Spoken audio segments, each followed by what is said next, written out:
Bienvenidos a esta edición especial de La Mesa. Invitado hoy Andrés Velasco.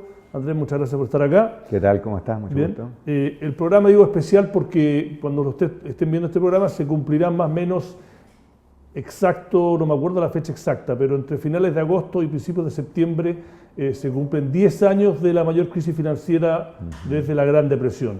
Estamos acá para hablar contigo porque tú eras ministro de Hacienda en la época. Quiero saber un poco, trastienda de cómo fue ese momento, cómo se vivió ese momento durante el gobierno, qué lecciones podemos aprender, se han aprendido o no se han aprendido, no solo de Chile, sino que el sistema financiero, porque estamos también que, en general, si uno mira los números, las economías salieron globales, les costó, los bancos centrales están empezando o ya empezaron a subir las tasas y quitar liquidez al sistema, Wall Street está en récord, y en Chile la economía más o menos creciendo un 5%, así que bueno, empecemos un poco, cuenta un poco cómo fue ese momento, cómo se vivió en Chile en ese momento. ¿Qué te puedo decir? Fue pavoroso. Quizás lo ejemplifico con un día, el día en que todavía no cambiaba el gobierno, estaba todavía Bush, no entraba Obama, en que Hank Paulson, que era el secretario del Tesoro, fue a pedir el paquete de rescate al Congreso, ¿te acuerdas tú? Sí. 700 billones de dólares.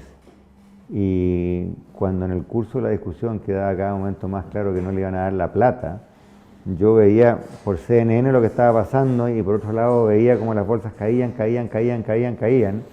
hasta que Paulson, que era un tipo grandote, ex jugador de fútbol, se puso de rodillas. ¿Te acuerdas tú de ese? La anécdota. Exactamente. Famosa. Y ahí como que las bolsas se estabilizaron y al final, un par de días más tarde, le dieron al menos parte del programa. Pero esa sensación de ver que el mundo se viene abajo, que no solamente colapsa Wall Street, sino que el dominó empieza a multiplicarse. ¿Cuándo te empezaron? Porque los primeros señales empezaron a finales del 2007, cuando Bear Stearns, y después en un momento, junio del 2008, se cree que lo peor ya pasó, los bancos habían perdido mucho, pero se empezaron a hacer un par de cosas y lo peor ya pasó. Acá en Chile, ¿cómo monitoreas? Tú, una persona que vivió mucho tiempo en Estados Unidos, ¿tú lo monitoreas como esto lo tengo que mantener en el radar, pero acá no nos va a pasar nada?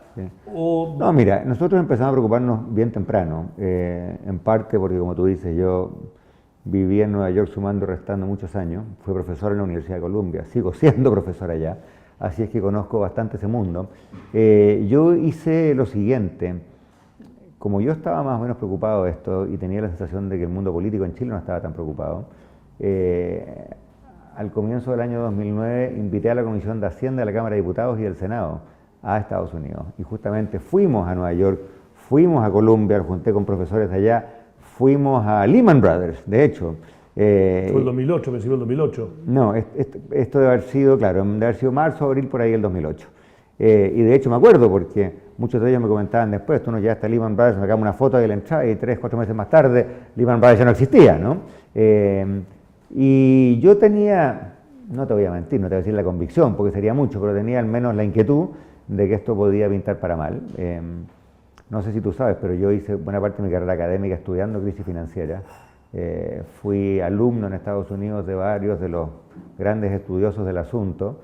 Hice parte de mi tesis doctoral sobre la crisis financiera de Chile del 82. Había estado muy metido en los debates acerca del tequilazo mexicano del 94, en fin, así que tenía esto en el disco duro, no es algo que me... bueno, ahora si me preguntas cuándo se detonó la crisis para Chile, fue el fin de semana que colapsó el precio del cobre, y eso fue por ahí por septiembre de ese año. Que fue la semana después de que quebró Lehman, ¿no? Exactamente. Fue la semana cataclísmica, porque ahí se vino abajo todo. Para Chile, curiosamente, los efectos llegaron tarde por varias razones. Primero, porque nosotros no teníamos nada del tipo hipotecas raras que tenía Estados Unidos o Inglaterra, y eso lo miramos muy temprano y lo descartamos, y nunca estuvo. ¿Ni un banco chileno estuvo metido comprando eso como parte de su...? No. Hubo un momento de pánico, que te lo voy a contar en un segundo, pero déjame dar el contexto. Sí. Cuando se empezó a desencadenar lo de las hipotecas malas en Estados Unidos a fin del 2007, una de las cosas que yo dije, ojo, miremos si en Chile puede haber algo parecido, nada. Y ahí no nos equivocamos, no había nada de eso. Pero la otra cosa que fue rara es que el precio del cobre se mantuvo muy alto hasta muy tarde. Y por lo tanto uno miraba a Estados Unidos con pavor lo que estaba pasando. Sin embargo, tú mirabas a Chile, estaba menos tranquilo, el precio del cobre seguía alto. Había una cierta baja en las entradas de capitales a Chile, pero todavía no había un pánico, etcétera. Y cuando Lehman cae, el mundo se viene abajo. Y de hecho me acuerdo perfecto, yo viajé a Estados Unidos porque ese fin de semana, después de Lehman, era la reunión anual del Banco Mundial y el Fondo Monetario. ¿Tú te despertaste, te madrugaste con lo de Lehman? ¿Te llamó alguien con tu contacto en Estados Unidos o alguien de Hacienda que monitoreaba esto y te dice, oye, mira lo que está pasando? ¿O tú te despertaste un día y viste igual que el resto? Yo, todas las anteriores, digamos, pero yo veníamos, no digo decir yo, siguiendo esto hace mucho antes. Hace mucho antes. En parte, como te digo, yo viví 12 años en Nueva York, fui consultor para algunos de esos bancos, en fin, así es que lo vivía como ministro de Hacienda, pero lo vivía más porque tenía amigos que estaban metidos en esto, que estaban perdiendo hasta la camisa, en fin, que la crisis en Estados Unidos se manifestó mucho antes, así que si uno más o menos seguía ese mundo lo iba a ver. Pero bueno, el fin de semana en que todo se viene abajo fue, o la semana fue entre Lehman y la reunión anual del FMI, que siempre ocurre por ahí fines de septiembre, comienzos de octubre en Washington. Y yo pasé por Nueva York por 3 días y después me fui a Washington. Y nunca se me va a olvidar una tarde en Nueva York en que yo miré en mi teléfono, en esa época había BlackBerry, miré el precio del cobre a 1 hora y decidí tomarme un par de horas de relax porque estaba agotado. No me acuerdo qué hice, fue a comprar algo y apagué el teléfono y lo prendí un par de horas más tarde y miré el precio del cobre y que tenía que haber un error porque había caído, no sé, 25%. Y llamé a Santiago y dije, oye, ¿pero qué está pasando? Y sí, efectivamente, habían pasado 2 horas. Bueno, y ahí llegamos a Washington. Me acuerdo además... ¿Quién estaba en tu equipo? Para saber un poco algunos nombres que estaban contigo en esa... Sí, bueno, había el equipo del Banco Central y el equipo de... Estaba José Gregorio en el Banco Central. Exactamente. Estaba José Gregorio en el Banco Central. En el equipo de Hacienda las personas que estábamos trabajando ahí codo a codo eran Malala Recal, la subsecretaria, la persona que era el jefe de asesores macroeconómicos, entonces Lucho Césped, que fue ministro de Economía, Alejandro Mico, que después fue subsecretario de Hacienda, y Eric Parrado, que después fue súper de banco. Había otra gente más joven, etcétera, pero diría que ese fue el grupo con que veníamos conversando esto hace tiempo. Además nos conocíamos de antes, yo los había llevado a ellos a Hacienda porque había sido profesor, algunos de ellos en Estados Unidos, todos académicos bastante reputados, así que teníamos un lenguaje común y una mirada bastante común. Y del otro lado, del lado del Banco Central, había un equipo similar. Obviamente el Banco Central siempre tiene más economistas, más tiempo y más lucas para hacer estas cosas, pero teníamos un diagnóstico bastante compartido. Y de hecho, quizás de Gregorio alguna vez te lo ha contado, pero hubo un vuelo en que, no sé si fue ese viaje o el viaje inmediatamente posterior, en que nos fuimos todo el equipo chileno en el mismo avión y salimos de Santiago muy preocupados, aterrizamos en Miami. Leímos las noticias porque había que hacer el cambio de avión para seguir de Miami a Washington, vimos las noticias en Miami y pasamos las 2 horas de cambio de avión conversando, qué sé yo, llegamos a Washington y en ese lapso de Miami a Washington el vuelo son 2 horas y media. En ese lapso de 2 horas y media la cosa se había deteriorado tanto que en vez de tomar el taxi al hotel nos metimos a un bar o un restaurante del aeropuerto de Washington, hicimos una reunión de emergencia porque nos pareció tan urgente que ni siquiera había tiempo para tomar el taxi y pasar los 20 minutos y no me acuerdo, puede haber sido Wendy's, no sé, nuestros típicos restaurantes de aeropuertos gringos, y estaba el presidente del Banco Central, el ministro de Hacienda, el equipo de un lado, el equipo del otro, y ahí nos sentamos a decir, ya chiquillos, ¿qué hacemos? Así que la sensación de descontrol. Yo me acuerdo de haber ido ese mismo fin de semana a reuniones con el secretario del Tesoro, y no lo digo en ánimo de pelambre porque le tengo mucho respeto, pero tú hablabas con el equipo de los gringos a las 10 de la mañana y te decían tenemos un plan, vamos a hacer tal cosa, y te volvías a reunir con ellos a las 3 de la tarde y tenían otro plan, con otro diagnóstico y otra cosa. Es decir, una sensación de que el mundo se viene abajo. Una pregunta, porque obviamente con el diario del lunes es más fácil, pero claro, en ese momento que me estás describiendo tú, ¿cuáles eran los principales temores? O sea, cuando ustedes se sentaron en ese Wendy's del aeropuerto, dijeron esto es una reunión de emergencia, a ver, ¿qué les preocupaba? ¿El sistema de pagos? ¿Que colapsara la liquidez del sistema financiero?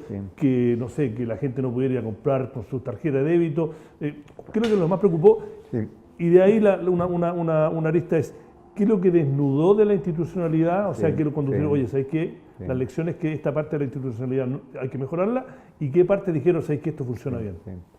Mira, nos preocupaba todo este equipo, ciertamente Pepo de Gregorio, ciertamente yo, llevamos muchos años en el mundo académico estudiando estas cosas, por lo tanto teníamos en la cabeza metido un síndrome, que es un síndrome bastante típico. El síndrome bastante típico, que ocurrió miles de veces en miles de países emergentes, es: tú tienes un periodo de entrada de capitales, esa entrada de capitales crea un déficit externo o alimenta un déficit externo, esa entrada de capitales a su vez crea mucha liquidez interna, bajan las tasas de interés, hacen muchos préstamos y mientras la plata entra, están todos felices, hay un día que ocurre algo que muchas veces no ocurre en el país, sino que ocurre en el extranjero, el proceso se revierte en 24 horas, salen esos capitales. Los fondos golondrinas. Que claro, fondos golondrinas y algunos no tan golondrinas, pero depende del grado de liquidez, de apertura de la economía, y eso evidentemente deja la embarrada local porque se aprecia el tipo de cambio, las deudas que en un momento parecían fáciles de pagar se vuelven difíciles de pagar, amenaza la liquidez, el sistema de pago, todo lo que tú dijiste. Ahora, precisamente como nosotros éramos estudiosos en la materia, estas cosas las habíamos chequeado y estábamos razonablemente confiados o razonablemente tranquilos, pero razonablemente tranquilo no es lo mismo que totalmente tranquilo, ¿no es cierto?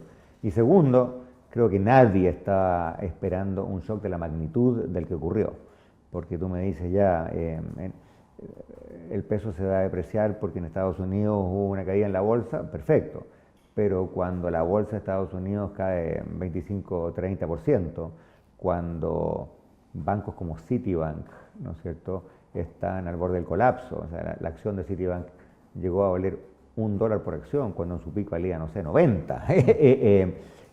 Cuando los instrumentos súper líquidos del mercado americano de repente se vienen abajo, el money market, o sea, cosas que están destinadas para hacer el sustento de una economía en la crisis, incluso eso se viene abajo.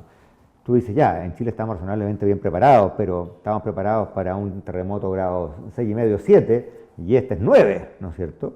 Y la verdad que no hay arquitectura alguna que esté preparada para un 9. Te cuento una anécdota divertida que revela el estado de ánimo. En ese mismo viaje nos reunimos con todo el mundo, hicimos una reunión de emergencia de los bancos centrales y ministros de Hacienda de América Latina en Washington. Yo conversaba en esa época mucho con los mexicanos, con Agustín Carstens, conversaba mucho con los peruanos y con los colombianos. Tenía que ser el eje, algo con Argentina y Brasil, pero habían ahí diferencias de lenguaje y de enfoque, creo que eran bastante marcadas. Pero con Colombia, Perú y México teníamos una relación, yo con Carstens hablaba día por medio en esta época. Bueno, pero después de todas estas reuniones y todo este ajetreo, alguien de mi equipo me recuerda que yo tengo que ponerme smoking, humita, e ir a un hotel en Washington porque me he ganado el premio de Ministro de Hacienda del Año para mercados emergentes, de estos que dan estas típicas revistas especializadas. Y yo le digo, pero ¿cómo vamos a hacer esto? Si es una locura, en fin. Bueno, me dice, tienes que ir porque están esperando.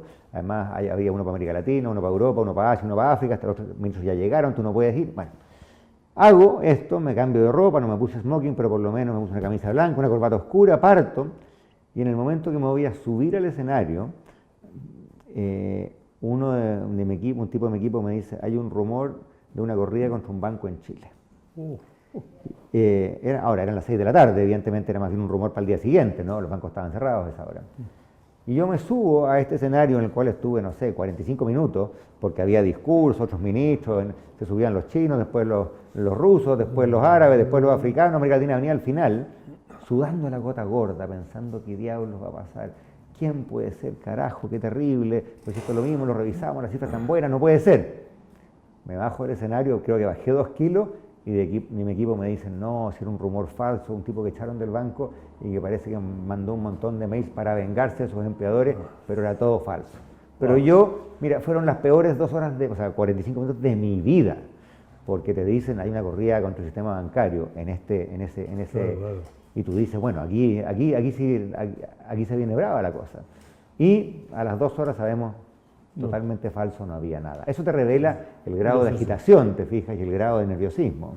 Usted en general ha sido el mundo académico que ha estudiado la reacción, las respuestas de Chile ha sido en general positiva. Ustedes metieron lucas, Sí, trajeron plata afuera, las finanzas chilenas están bastante buenas, el Banco Central se acomodó rápidamente. En general, cuenta un poco las decisiones que se tomaron y algunas que a lo mejor lo harías diferentes con 10 años de perspectiva. Mira, yo creo que lo más importante no es lo que hicimos entonces, lo más importante es lo que habíamos hecho antes. Porque, ¿no es cierto?, cuando te da el ataque al corazón es muy tarde ir al gimnasio. Hay que ir al gimnasio antes. Nos pilló bien parada la crisis, tanto en lo monetario como en lo financiero, como en lo fiscal. O sea, no eran muchos los países del mundo que podían decir que tenían un superávit fiscal de 8% del PIB. Chile prácticamente no tenía deuda pública. Debemos haber tenido, no sé, 5% del PIB en deuda pública. Tenían los fondos soberanos. Teníamos mucho dinero en efectivo. Entre el Banco Central y Hacienda teníamos, entre la Reserva del Banco Central y los fondos soberanos de Hacienda, debemos haber tenido, no sé, 70, 75 mil millones de dólares prácticamente en efectivo.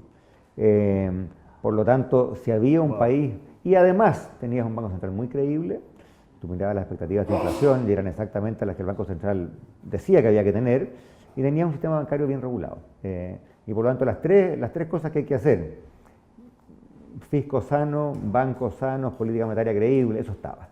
Y por lo tanto, cuando nos pilló el remesón, teníamos ¿cómo te digo? Una convicción razonable, nunca es plena, pero de que lo básico estaba bien. Ahora, igual eso no quita que tú pases noches de insomnio, ¿no es cierto? Porque puede venir, ¿no es cierto? Hay un dicho en Estados Unidos que lo que al final te mata no es lo que ves, es lo que no ves, ¿no es cierto? Y tú te preguntas, bueno, ¿dónde puede estar el esqueleto? ¿En qué closet? ¿No es cierto? ¿Dónde está lo que no viste? ¿Cuáles fueron las decisiones clave? Las decisiones clave fueron, primero,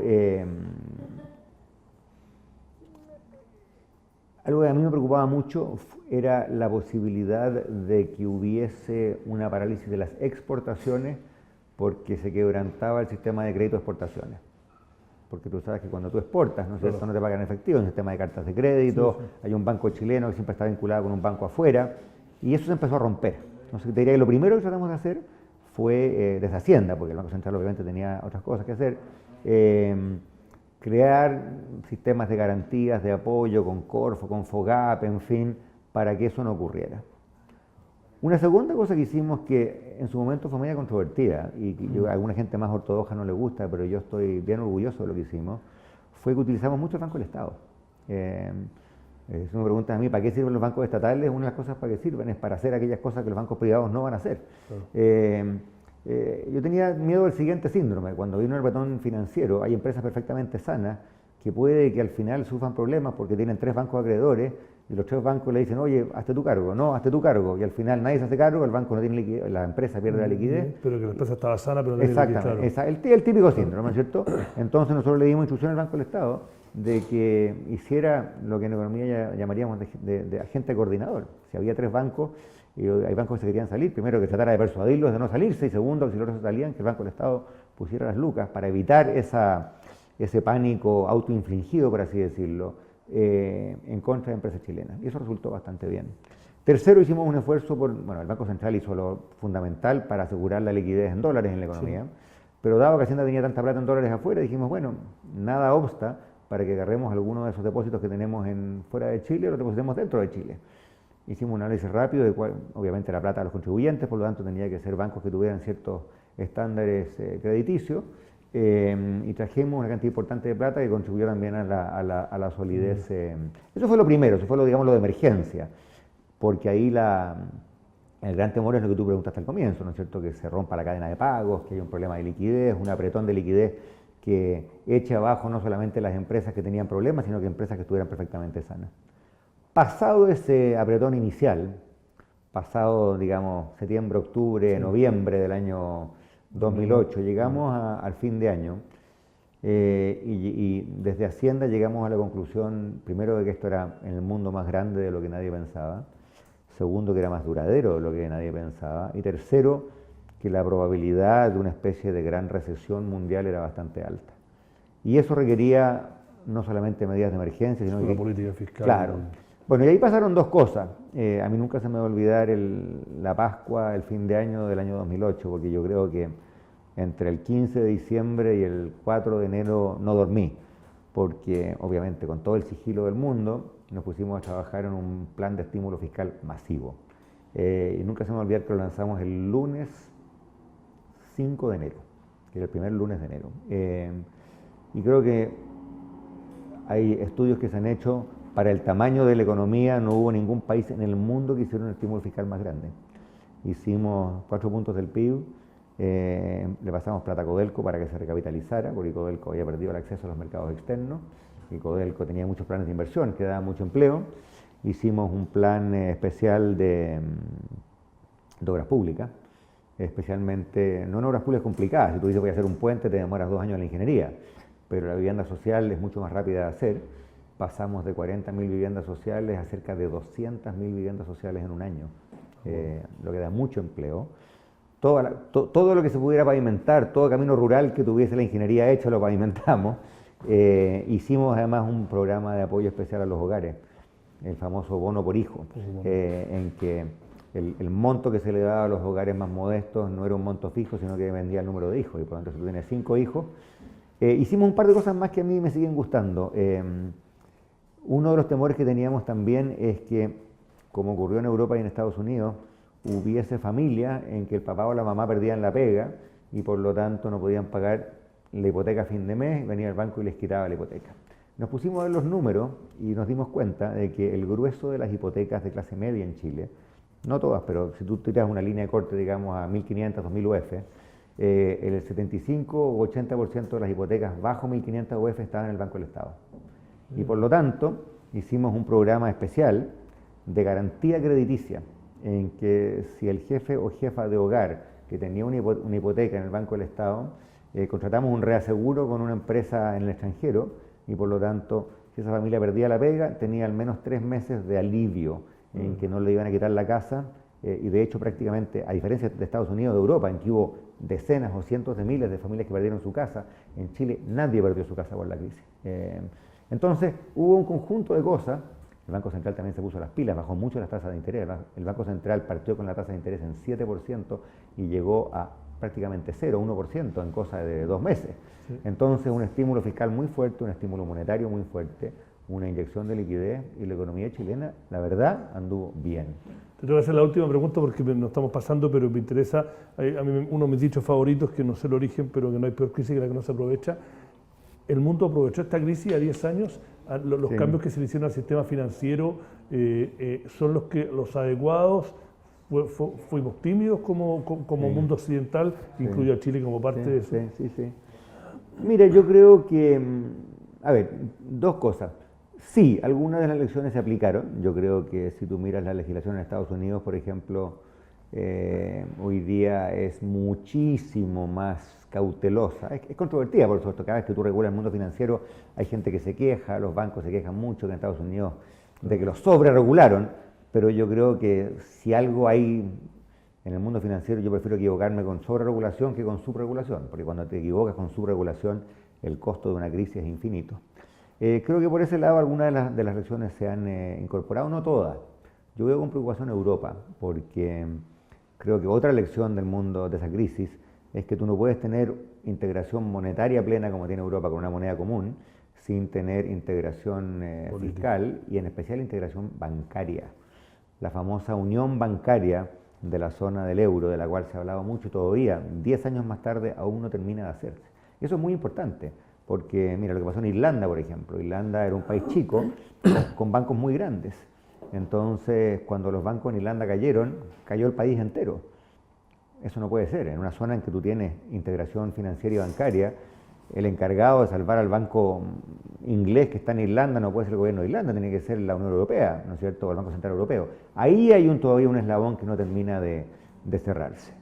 Ahora, la segunda cosa que te quería decir, yo tenía un profesor en Estados Unidos que siempre decía, después de una crisis se escriben muchas tesis que ayudan a explicar la crisis que ya pasó, pero nadie escribe la tesis que ayude a explicar la crisis que va a venir.